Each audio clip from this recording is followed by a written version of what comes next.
Je m'appelle Ismaël. C'est en ces termes que commence l'histoire du capitaine Achab, un possédé qui finit par entraîner tous ses matelots à leur perte.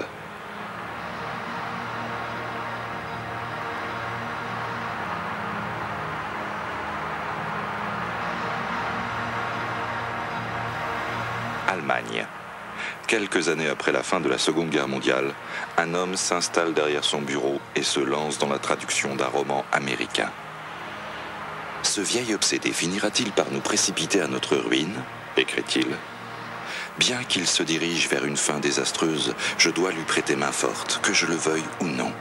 Et ce périple en enfer, dois-je l'entreprendre avec un équipage aussi affreux ?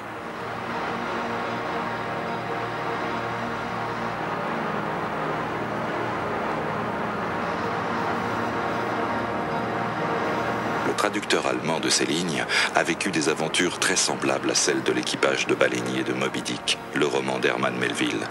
Les mots de Starbuck, second du capitaine Achab, pourraient avoir été les siens.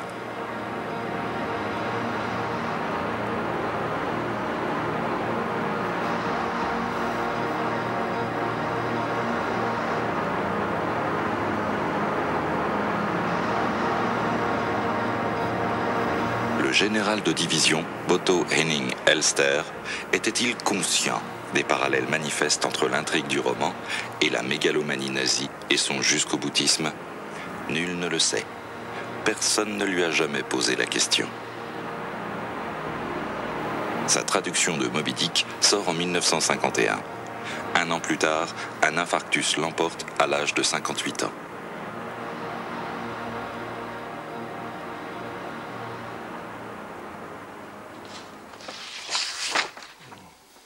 Welf Elster, son fils unique, avait 14 ans à l'époque.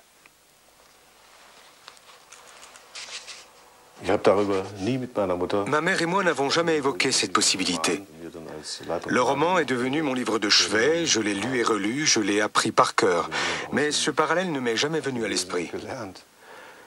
Je n'ai jamais songé qu'il ait pu se prendre pour le second qui met en garde contre l'horreur de la voie choisie, qu'il ait pu faire un parallèle entre Achab et Hitler. Non, nous n'avons rien vu de tel à l'époque.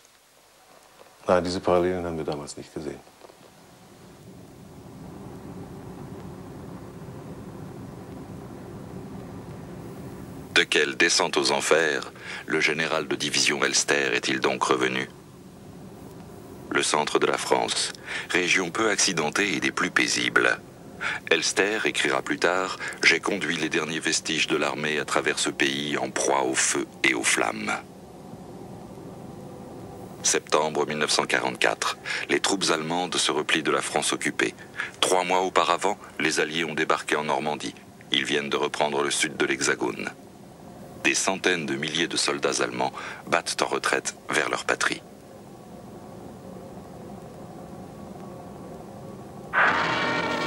L'image la plus étrange de la guerre, titrent les actualités américaines. 20 000 nazis se rendent.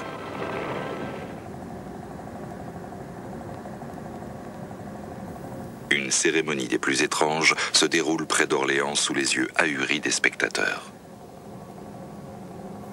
Une sorte de parade militaire avec mise en scène hollywoodienne.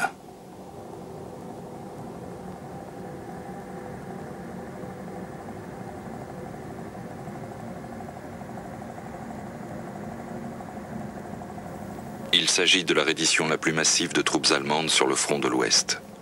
Ces soldats sont sous le commandement du général de division Otto Henning Elster. La reddition symbolique a lieu près d'un pont enjambant la Loire.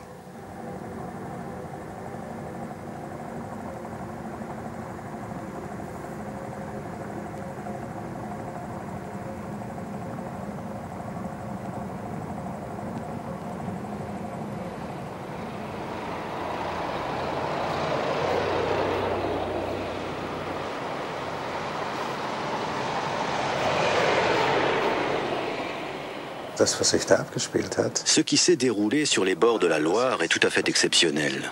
Ce défilé devant les troupes américaines qui rendent honneur en quelque sorte aux soldats allemands défilant sous le drapeau de guerre du Reich C'est le seul exemple durant la Seconde Guerre mondiale dont j'ai entendu parler. Ces images d'actualité sont absolument inouïes. Mais il ne faut pas se leurrer non plus.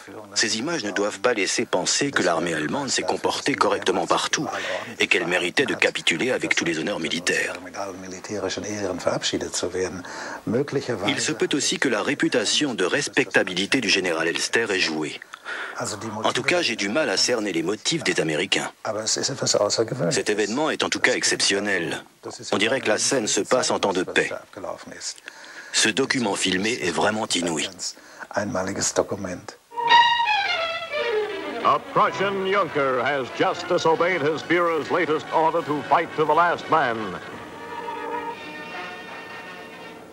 Pour cette décision courageuse qui sauve des milliers de vies, Elster est condamné à mort par contumace quelques semaines avant la fin de la guerre. L'acte d'accusation et le jugement à l'encontre du général Fellon par le Conseil de guerre du Reich, siégeant à Torgau, s'étendent sur 35 pages.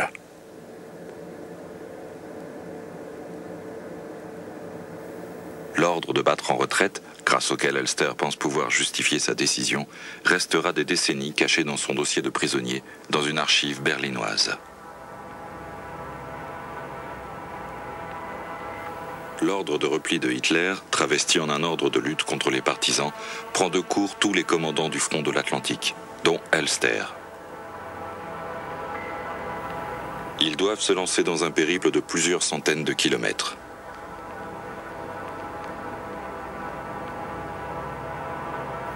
Divisées en 3 groupes, les troupes devront longer la côte pour remonter vers le nord en passant par Bordeaux. Puis, contourner le Massif central par le nord-est.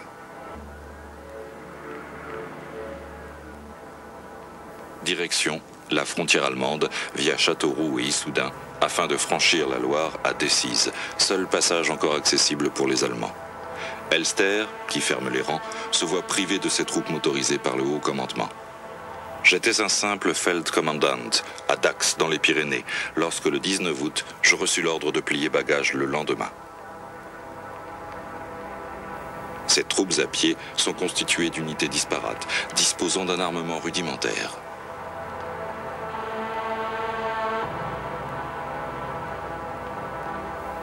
Aux côtés de convalescents du front de l'Est, on trouve des gardes frontières, des capitaines de vaisseaux, des observateurs aériens, des démineurs et des artilleurs. Siegfried Camussa est un ancien artilleur de la marine. Nous étions de braves types. Nous nous installions sur les dunes pour contempler l'océan. Ce soir-là, on s'est réunis vers 11 heures pour choisir les objets qu'il fallait emporter et ceux qu'on pouvait abandonner.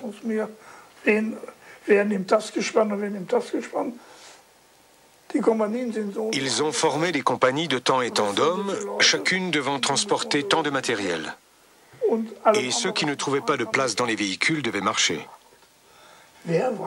Parmi tous ces hommes, y compris moi, combien avaient été entraînés à marcher 30, 40, 50, 60, voire même, c'est le record, 73 kilomètres au cours d'une même journée ou d'une même nuit? Aucun.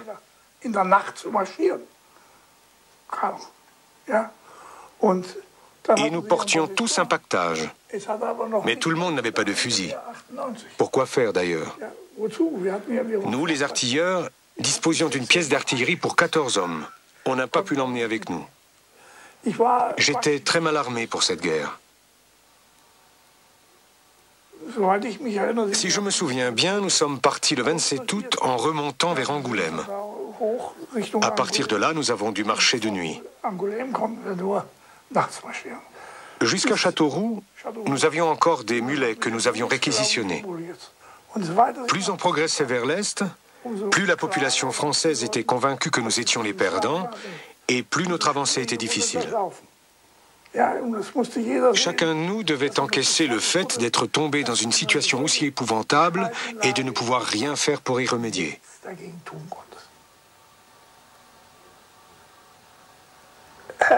D'où Jésus? Réussirons-nous à rentrer? Que se passe-t-il? Qui se trouve devant nous? Pourquoi sommes-nous bloqués? Alors, je vais d'abord me présenter.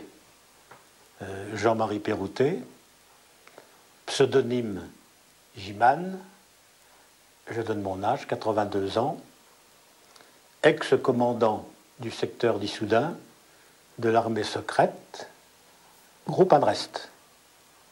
Voilà. Alors là par contre, Capitaine Jiman, il y a un long parcours avant. Je ne pouvais pas du tout accepter ce système nazi, quoi. Enfin, autrement dit, l'Allemagne nazie est impossible. Voilà.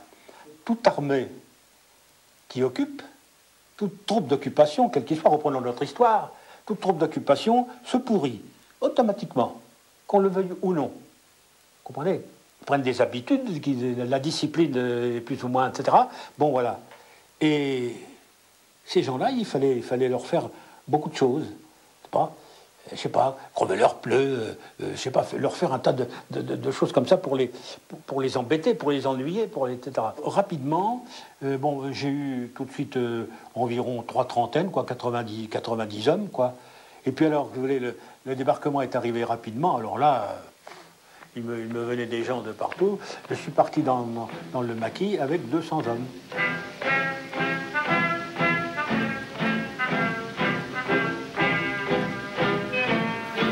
Voici les hommes qui harcèlent les troupes allemandes.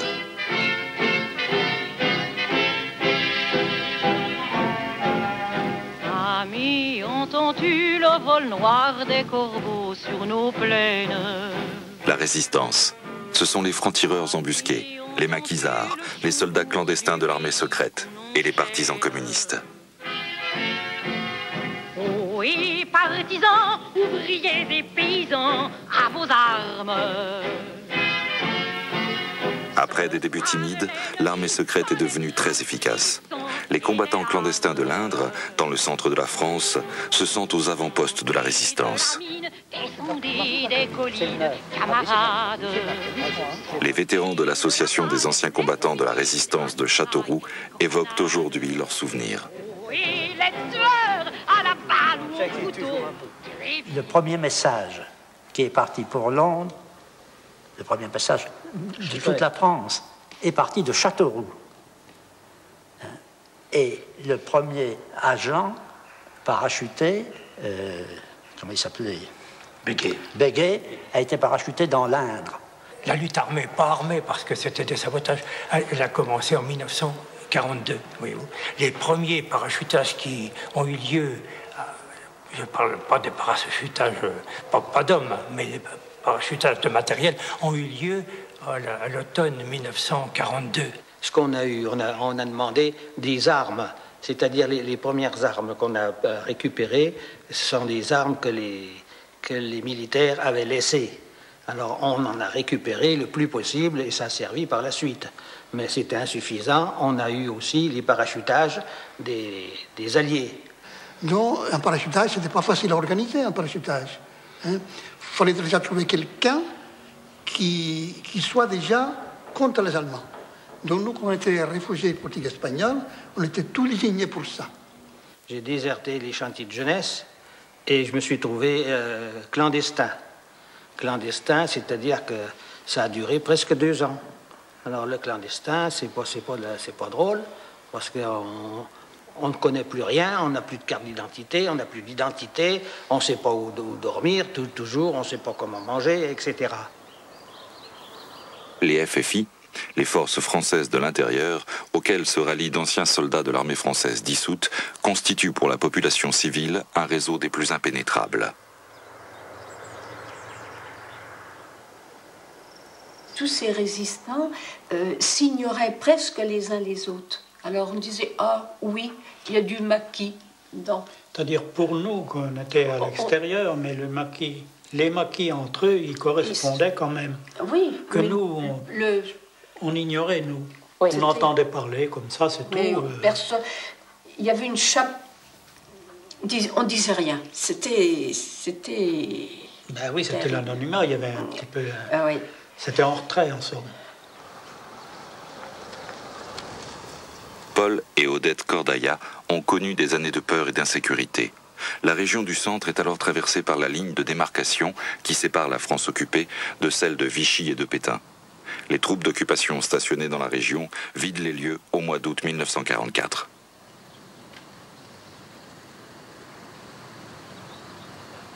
Ah oui, un officier allemand, un matin, il est venu chez nous, au moment de la débâcle, vous voyez, quand tout c'était la débâcle, vraiment.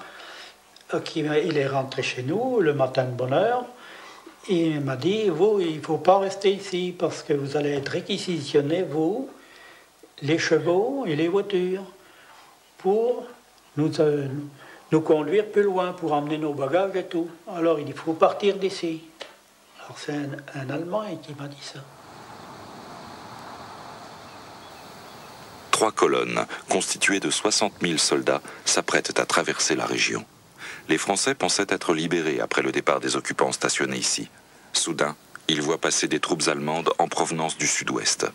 Les 2 divisions motorisées et de combat de la côte atlantique et, en queue de peloton, les troupes à pied du général Elster.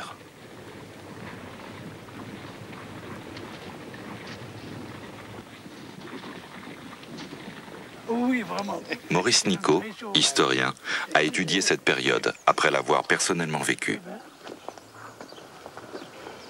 Nous étions dans l'Indre, dans un état d'esprit, si ça avait été plus loin, ça aurait pu être un dégoût, mais on n'en est quand même pas arrivé jusque-là, parce que à partir du 20 août et jusqu'au 25-26, nous avons cru être libérés. Le CDL s'est installé à Châteauroux, le CLL s'est installé à Issoudun. On a pu croire que c'était fini. Et nous, à Écueillé, c'est le soir du 25 que nous avons vu que rien n'était fini. On a entendu un bruit de camions et de remue-ménage de pièces métalliques. C'était 10h30 le soir. Nous étions à la porte de notre maison, mon père et moi, et un peu étourdiment, je lui ai dit, mais si c'était les Américains qui arrivaient. Au moment où je disais ça, on a entendu une rafale. On s'est dit, c'est pas les Américains.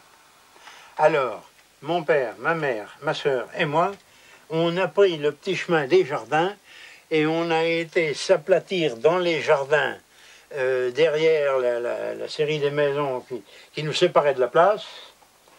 Et pendant 2 heures, on a entendu se dérouler le combat. Les balles nous passaient dessus, siou, siou, et elles tapaient dans un mur à proximité, tac, siou, tac. Mais nous, on était aplatis au sol.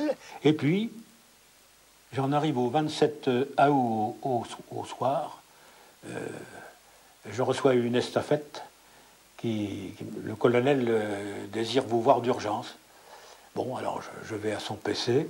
Et là, j'apprends, on était tout l'état-major était là, quoi. J'apprends qu'une division, mais vraisemblablement une colonne, on disait plutôt une colonne à l'époque, allait traverser le département de l'Indre. Et certainement traverser Issoudun. Alors, les ordres étaient les suivants. Vous allez voir, pas très facile. Il faut donc retirer toute trace de résistance dans cette ville. Je dis bien toute trace de résistance, renvoyer les maquis dans leur maquis, les gens du comité de libération les mettre quelque part en dehors de la ville, le conseil municipal la même chose, n'est-ce pas, et remettre en place, c'est là le grand boom, le conseil municipal de Vichy.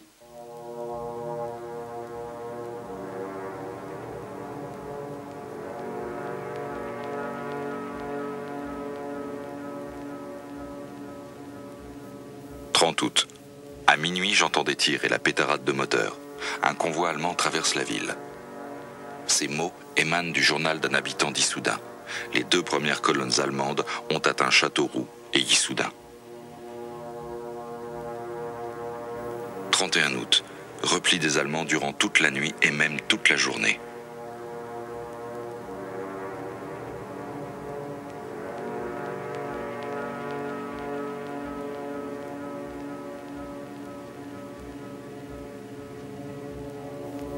1er septembre. L'armée allemande continue de traverser la ville.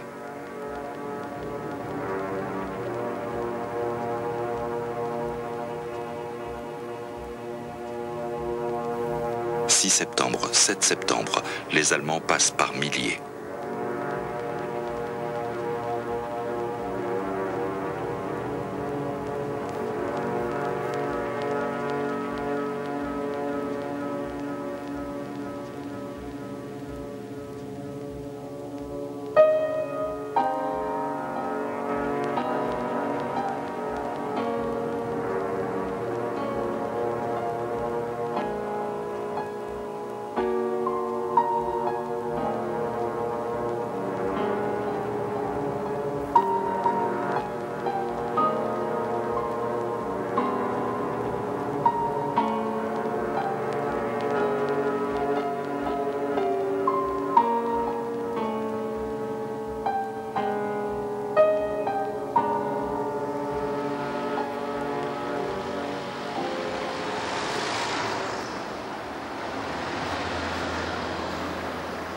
La colonne à pied du général Elster atteint Châteauroux le 6 septembre, à la suite des 2 colonnes motorisées.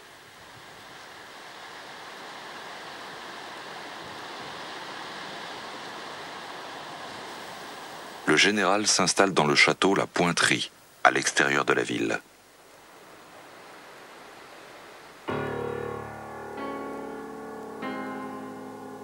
Sa colonne s'étire sur une centaine de kilomètres.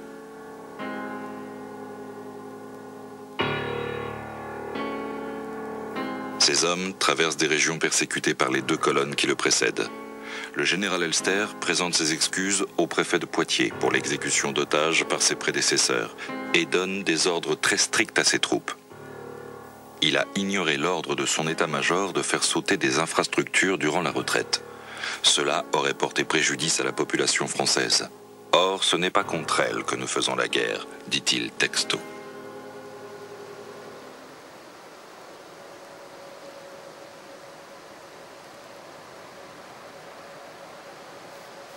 Le général Elster apprend les nouvelles de la bouche de son hôte forcé, le comte d'Ornano. Les liaisons avec son état-major ont été anéanties et le ravitaillement ne suit plus.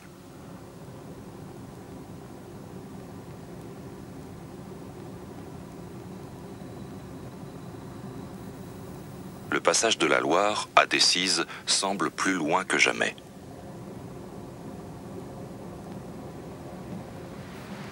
Par l'entremise du comte d'Ornano, il établit un premier contact avec les forces françaises de l'intérieur. Le général Elster désire parlementer avec les Alliés, car l'hostilité envers ses troupes ne cesse d'empirer. La résistance intensifie sans relâche ses attaques.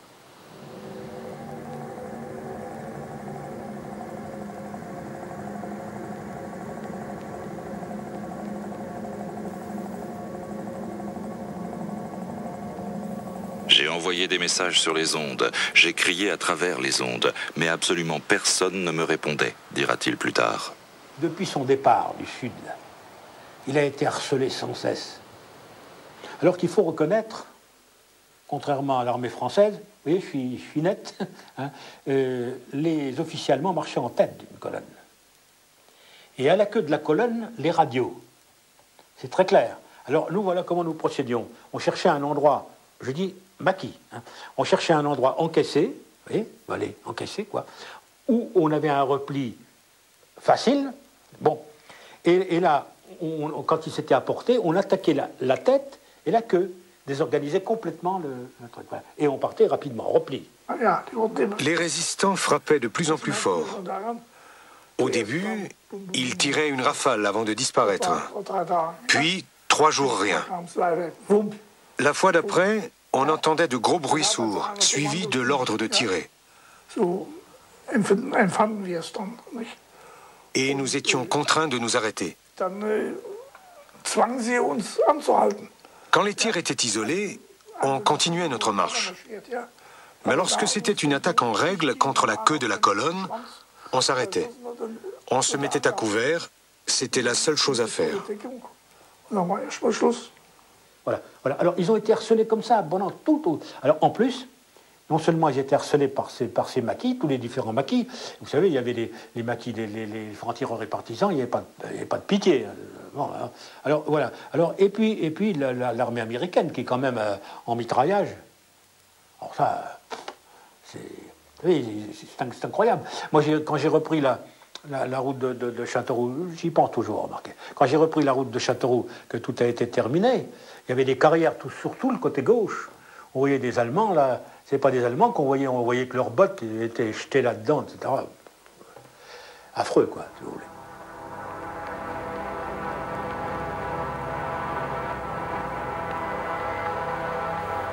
La nationale reliant Châteauroux à Issoudun. Le 7 septembre 1944, l'aviation américaine bombarde et mitraille la colonne du général Elster.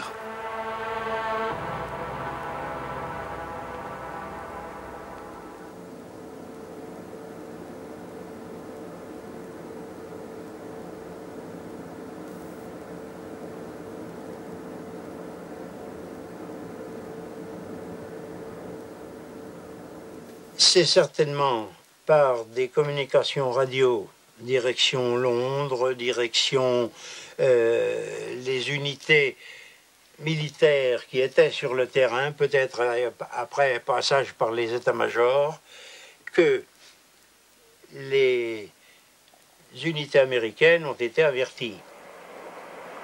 L'infanterie américaine a atteint la Loire et poursuit sa route vers la frontière allemande. Elle laisse 24 soldats près d'Orléans pour surveiller les rives du fleuve. L'un d'eux s'appelle Herbert Bernard.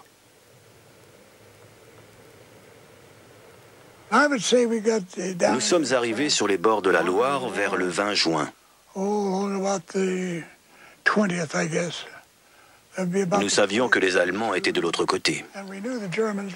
Ils nous tiraient dessus quand on passait en jeep. Alors nous ripostions. Puis leurs tirs ont cessé du jour au lendemain. Le colonel a dit au lieutenant Sam McGill et à moi, « Je me demande ce qui a pu arriver aux Allemands qui nous tiraient dessus. Cela fait des jours que les tirs ont cessé. » Alors Sam et moi sommes partis voir de quoi ils retournaient. Les FFI nous ont appris qu'une colonne allemande stationnée dans le sud de la France battait en retraite sous les bombes et la mitraille, et qu'il était fort probable d'obtenir sa reddition, car son commandant était quelqu'un de particulier et qu'il préférait éviter un affrontement avec les Américains.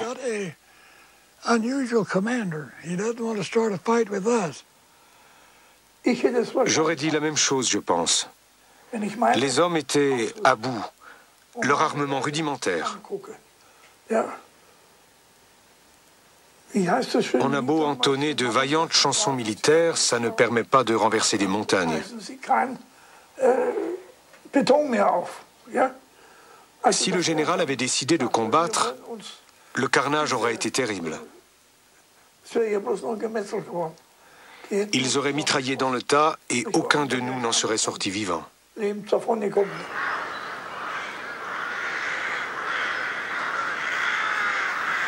L'accusé a fait preuve d'une humanité déplacée et dangereuse. C'est en ces termes que le Conseil de guerre du Reich justifie la condamnation à mort du général Elster. Le 9 septembre 1944, le général Elster se rend avec son état-major au château du duc de Maillé, à Châteauneuf-sur-Cher, à l'est d'Issoudun.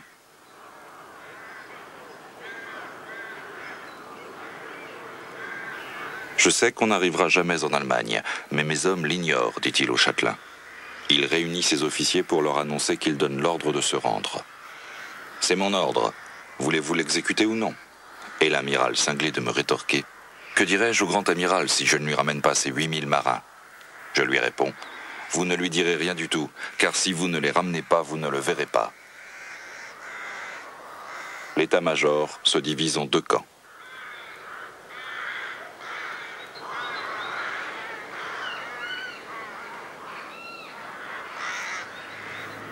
Elster se dit prêt à accompagner les négociateurs militaires de la résistance jusqu'à Issoudun, mais sous escorte américaine, car il redoute une embuscade.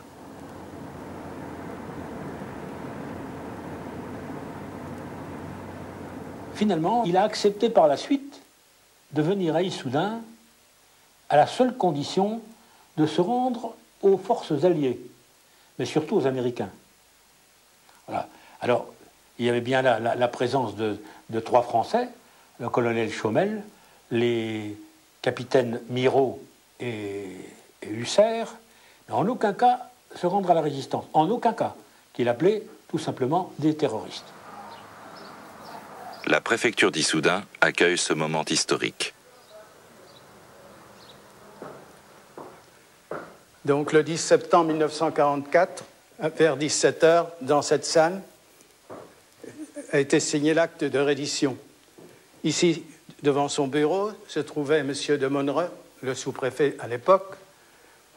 Ici, il y avait les 2 officiers supérieurs américains, dont un général. Ici se trouvaient 2 officiers anglais. Ici, il y avait 2 officiers français. Je me trouvais ici, et le général Lester se trouvait avec un autre officier ici. Le jeune Hubert Wildy est l'émissaire d'une unité militaire. Moi, je suis parti de Valençay, où il y avait l'état-major régional, commandé par le commandant Francis, où il y a le commandant américain qui est arrivé, et le commandant Francis, comme j'étais son aide de camp, il m'a dit, vous allez nous représenter et vous partez avec les Américains. Je pense que c'est quand même eux qui ont tiré toutes les ficelles. Bon, c'est peut-être pas eux qui ont tout acquis. Je veux dire, c'est pas uniquement eux qui ont gagné la reddition, si on peut dire, mais c'est quand même eux qui, par-dessus un peu tout le monde, ont appliqué leurs décisions. On dit ça sera comme ça sera comme ci, ça sera comme ça. La preuve dans la discussion, à la fin, ils ont dit non, c'est ça ou... Je me trouvais dans la salle à côté de la réunion et j'ai pu entendre tout ce qui se passait, ou à peu près, quoi. Et il s'est produit quelque chose de curieux parce que quand il a crié très fort en me voyant dans le couloir, je lui ai éclipsé rapidement, quoi, il a rien dit lorsqu'il a vu ces officiers français. Pourquoi ? Parce que le colonel Chaumel, vieux combattant de la 14-18, vous voyez, un uniforme impeccable, sorti de la malle, avec les décorations pendantes. Le capitaine Miraut, même chose. D'ailleurs, le capitaine Miraut avait une culotte façon Saumur. Le général Elster lui a dit, j'ai entendu, lui a dit, mais capitaine, car il parlait très bien le français, le général Elster, capitaine, qui vous a fait ce pantalon? Alors il dit, ça vient du maître tailleur de Saumur.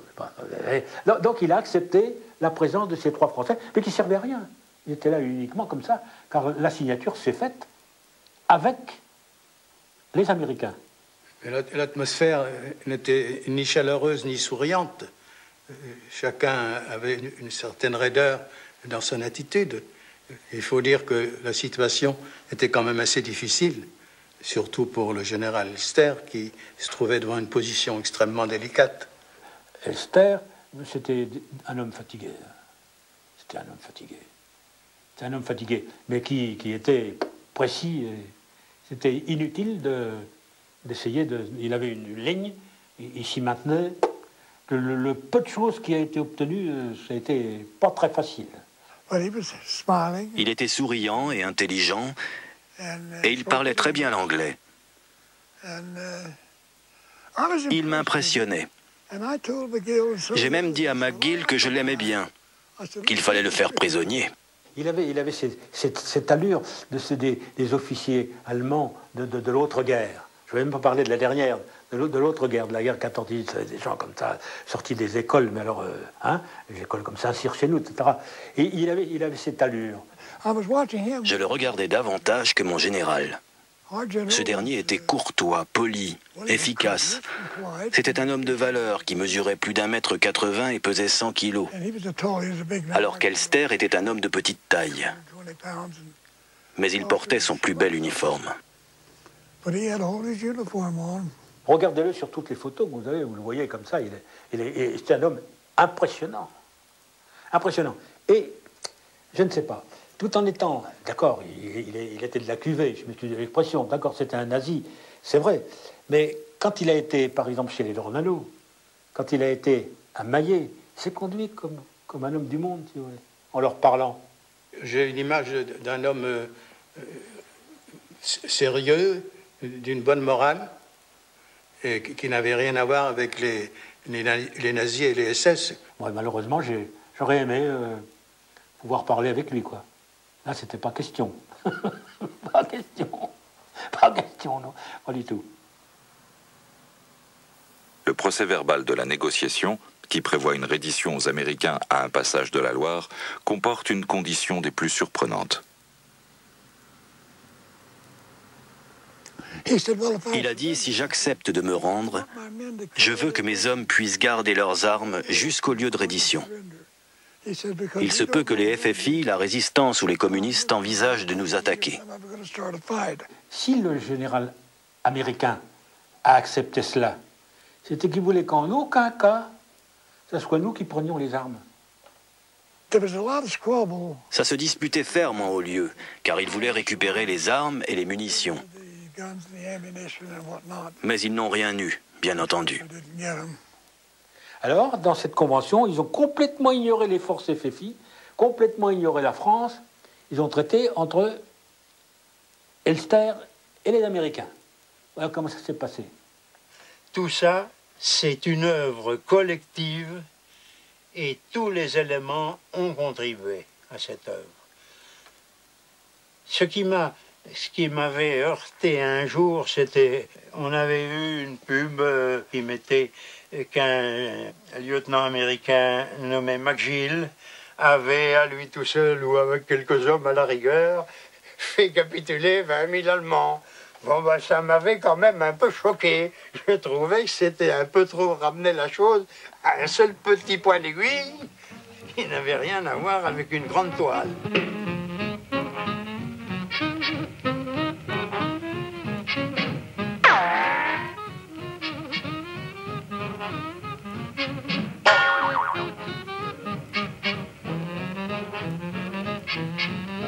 La reddition est un formidable coup de propagande pour les Américains. Elle donne naissance à des héros américains, même dans les comics d'après-guerre.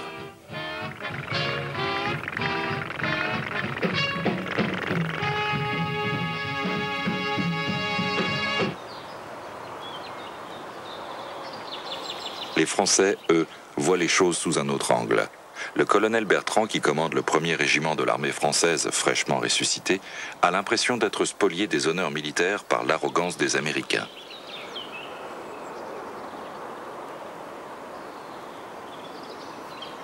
On raconte que le colonel Bertrand se serait exclamé « Ils me volent mes Allemands ».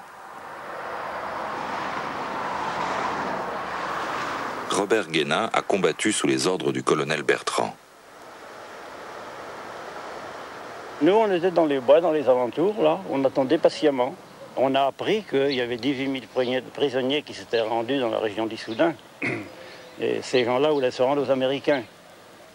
Le général Bertrand, qui était à l'époque le capitaine, je crois, le colonel, il a voulu, lui, montrer qu'il était quand même là. On avait participé à ces combats, à cette reddition, autant FFI qu'FTP que lui.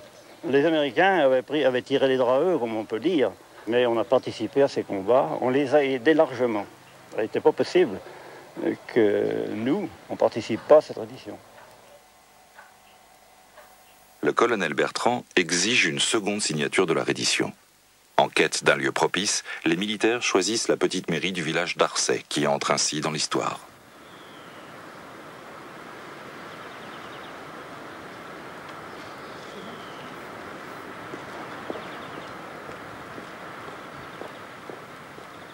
Ils ne voulaient pas qu'il y ait de marche. Les officiers allemands qui se rendaient, ils ne voulaient pas qu'il y ait de marche. Il fallait que ça soit de plein pied. Peut-être que... il y avait une crainte, la crainte de tout, d'être... D'être pris au piège, par exemple. Enfin, on suppose, hein.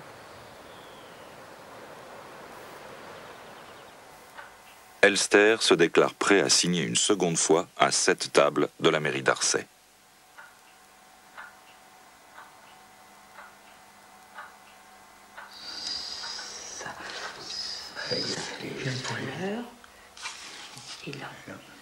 Alors c'est les officiers avec... Oui. À l'arrivée des officiers, c'était plutôt un peu un peu calme, les gens étaient un petit peu... Inquiets. Oui. Après, forcément, après, quand ça a été signé, que les officiers sont repartis sur Bel Air, alors c'était la joie là, devant la mairie. Le général Elster est conduit au château de Chêne-Moreau, situé à mi-chemin de la Loire. Les 20 000 soldats allemands, eux, ont encore 5 jours de marche jusqu'au lieu de reddition. Les Américains ont exigé qu'ils se dirigent vers le nord-est, en direction d'Orléans, où sont casernés leurs renforts. La surveillance est assurée par les troupes de McGill, dont fait partie James Townsend, 19 ans à l'époque. Le premier contact avec les Allemands a eu lieu après un virage au milieu d'une forêt. Un canon de 20 mm était pointé dans notre direction, à 40 mètres de distance. L'artilleur allemand avait le doigt sur la détente. C'était à se demander s'il était d'accord avec la reddition et s'il avait bien reçu l'ordre de ne pas nous tirer dessus. Nous avions envisagé qu'ils puissent engager le combat. N'oubliez pas qu'ils portaient toujours leurs armes et leurs munitions. Du coup, nous avons décidé de les séparer en 3 colonnes. Plus tard, nous avons appris que le général Macon avait autorisé ou même requis que la 8e armée assure une surveillance aérienne perpétuelle des 3 colonnes. Juste au cas où.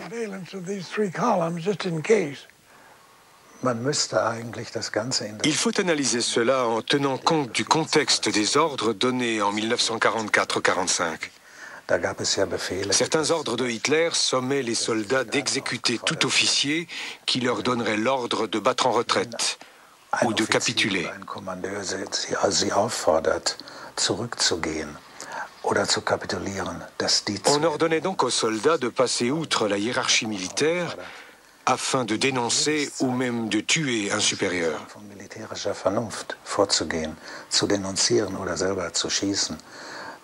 À l'époque, Hitler se méfiait comme de la peste des officiers raisonnables qui savaient la cause perdue. Il aurait peut-être lui-même, je me le demande, cédé les armes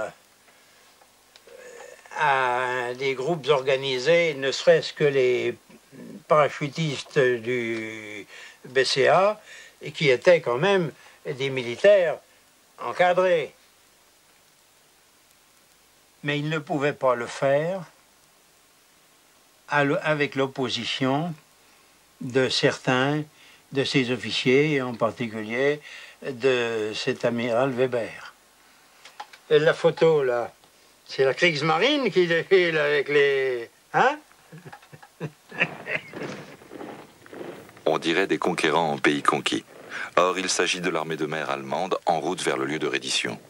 La commune de Nain-sur-Beuvron semble vivre une nouvelle invasion. Adeline Quentin a 16 ans à l'époque.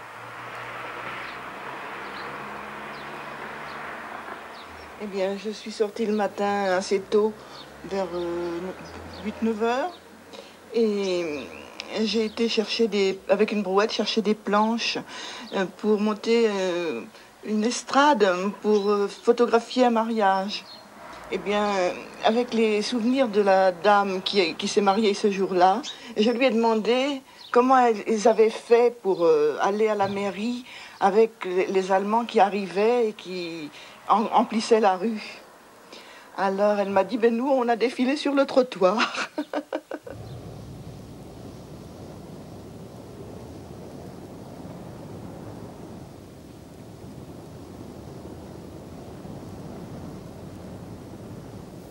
La bourgade mène à la Loire.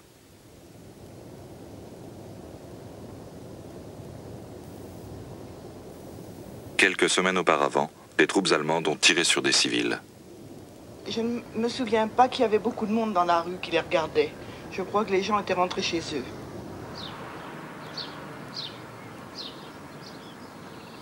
On avait encore sur le cœur tout ce qui s'était passé au mois d'août. C'était quand même le 16 septembre, il n'y avait pas longtemps. Et on en avait vu défiler tellement dans l'autre sens que là, ça nous faisait bizarre qu'ils s'en aillent par là.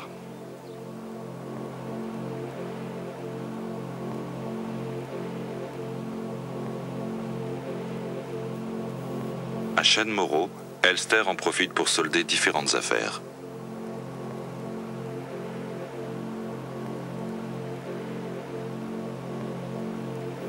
Le préfet de Châteauroux reçoit ainsi 8 millions de francs de la caisse de guerre en dédommagement pour les dégâts occasionnés.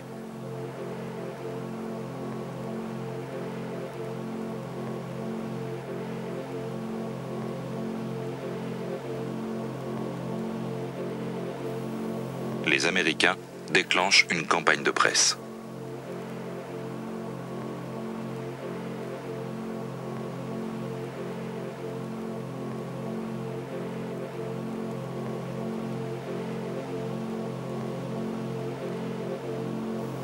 La cérémonie de reddition est réglée par un protocole qui stipule aussi les termes du discours officiel d'Elster. Nachdem die obere Führung durch die Kriegslage gezwungen meiner Marschgruppe die kampffähigen Verbände entzogen hat, bin ich nicht mehr imstande, mit der Waffe in der Hand den Durchbruch der deutschen Grenze zu erzwingen. Ich übergebe daher die mir verbliebenen Fußmarschpfeile und Trosse der 3. amerikanischen Armee gemäß den vereinbarten Bedingungen. 19 605 soldats allemands franchissent ainsi le pont de Beaugency pour entamer leur captivité.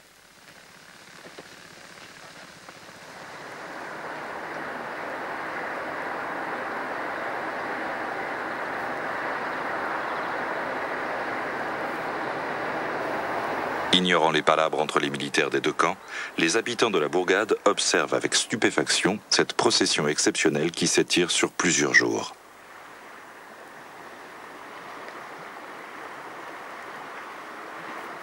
Julien Linière faisait partie des nombreux badauds. Quand ils se sont rendus à Beaugency le 16 septembre, alors nous les voyons qui traversaient le pont, alors c'était plus des soldats, après ils étaient désarmés, pour nous c'était des prisonniers.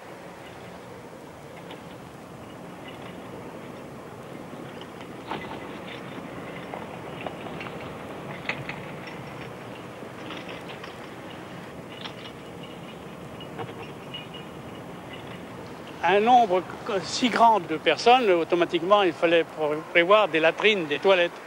Et les toilettes étaient justement en bordure de la petite rivière, la Mauve. Alors nous qui étions dans les vignes juste au-dessus, nous étions aux premières loges pour voir le, pour voir le défilé.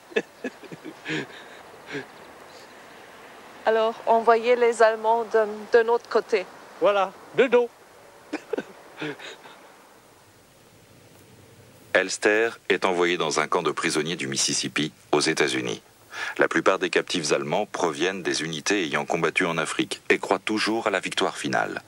Le général de division Elster se contente de dessiner des paysages idylliques du camp. Frank Venturini était un des gardes du camp. Ils portaient en permanence leur uniforme, comme s'ils étaient en service. Ils gardaient Hitler en haute estime. C'était flagrant, car à la moindre occasion, ils faisaient le salut hitlérien. Ils donnaient du Heil Hitler à quiconque les croisait, même à un colonel ou à un général américain. Regardless of who was around, he might do that to an American colonel or general. Lorsqu'ils apprirent que le général Elster venait d'arriver au camp et qu'il avait signé la reddition de toute une division dans le sud de la France, certains ont juré de le tuer à la première occasion.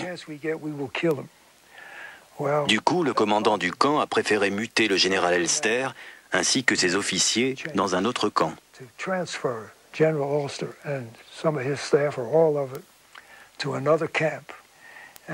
En arrivant dans ce dernier, le major est venu à ma rencontre et m'a demandé de lui montrer le général Elster. Il m'a dit, si je vous demande cela, c'est parce que certains prisonniers veulent attenter à sa vie. Je suis forcé de les séparer des autres. C'est la dernière chose que j'ai apprise sur le général Elster.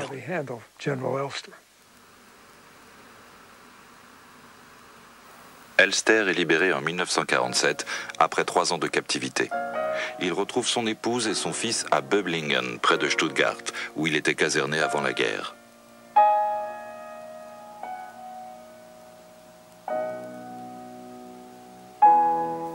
Durant sa captivité, il écrivait des lettres et faisait des plans pour l'avenir.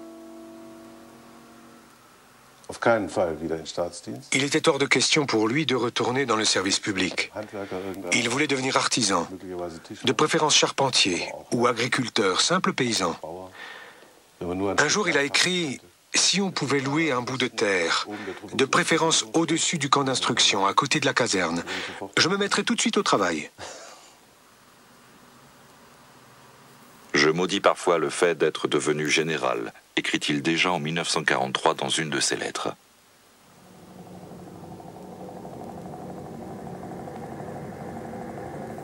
Au cours de la période de dénazification, il doit répondre de ses actes durant sa carrière militaire. Né en 1894, il participe dans la fleur de l'âge à la Première Guerre mondiale du début à la fin. Il quitte ensuite l'armée.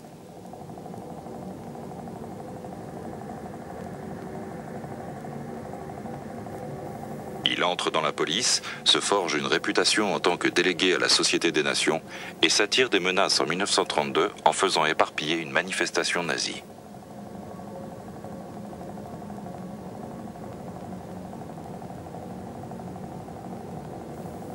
En 1935, la police nationale est intégrée dans l'armée du Reich. Redevenu militaire malgré lui et en dépit de la tournure des événements, Elster se promet d'agir en toute indépendance. C'était loin d'être une illusion. Les conflits n'étaient pas rares entre les responsables de certains cantons et les autorités militaires locales. Dans les années 1935-1936, ceux qui entraient à l'armée pensaient à juste titre que le parti n'y avait encore aucun pouvoir. Ils ne le pouvaient pas encore à l'époque. Je suis devenu soldat en 1944. J'étais content de quitter le service de travail obligatoire, où nous étions obligés de porter un brassard frappé de la croix gammée. J'étais moi aussi convaincu que l'armée était bien plus respectable.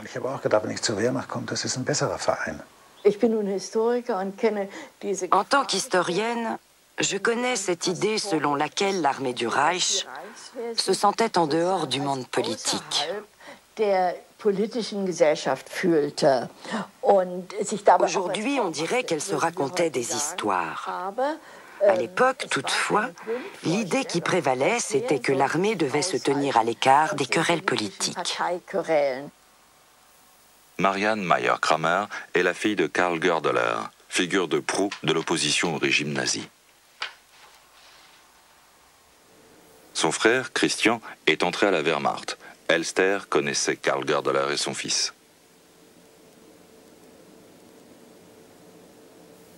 Dans sa lettre de justification, Elster prétend être intervenu en faveur de Christian Goerdeler, menacé de sanctions pour avoir critiqué le régime. Aucun document ne vient toutefois confirmer ces dires.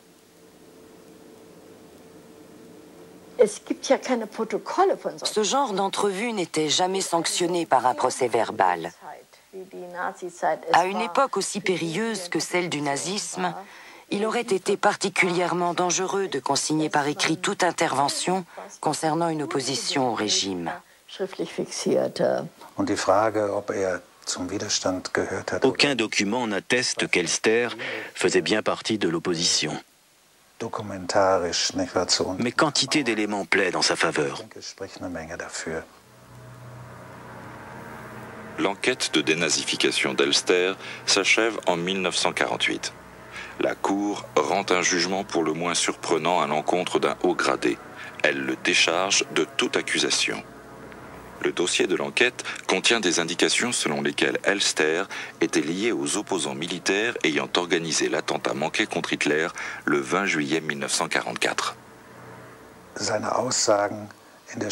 Les faits dont il a témoigné devant le tribunal, il n'a pas pu les inventer. Quand il affirme connaître depuis longtemps le Feldmaréchal von Witzleben, avoir eu des contacts avec Goerdeler et être intervenu en faveur du fils de Goerdeler, ce ne sont pas des fables. Et que von Witzleben l'ait chargé en 1941-42 de prendre contact avec d'autres officiers à Paris, fait confirmé par le général von Beunenburg, cela non plus n'a pas pu l'inventer. Ces contacts ont parfaitement existé et von Witzleben en était l'instigateur. Elster n'a pas inventé tout ça.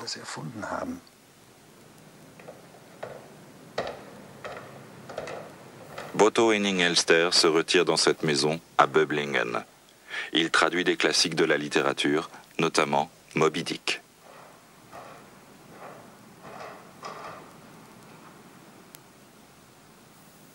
Il meurt en 1952.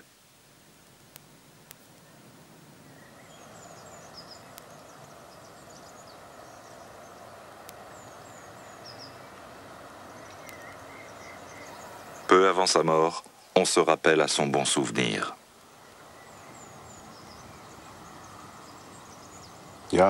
On l'a sollicité pour mettre sur pied les gardes-frontières de la République fédérale. On s'était adressé à lui, mais il a refusé de façon brutale. Il était hors de question pour lui d'enfiler un uniforme. Il a même refusé de façon très brutale. Oui, en effet, ça correspond tout à fait à sa nature s'il s'est exprimé en ces termes.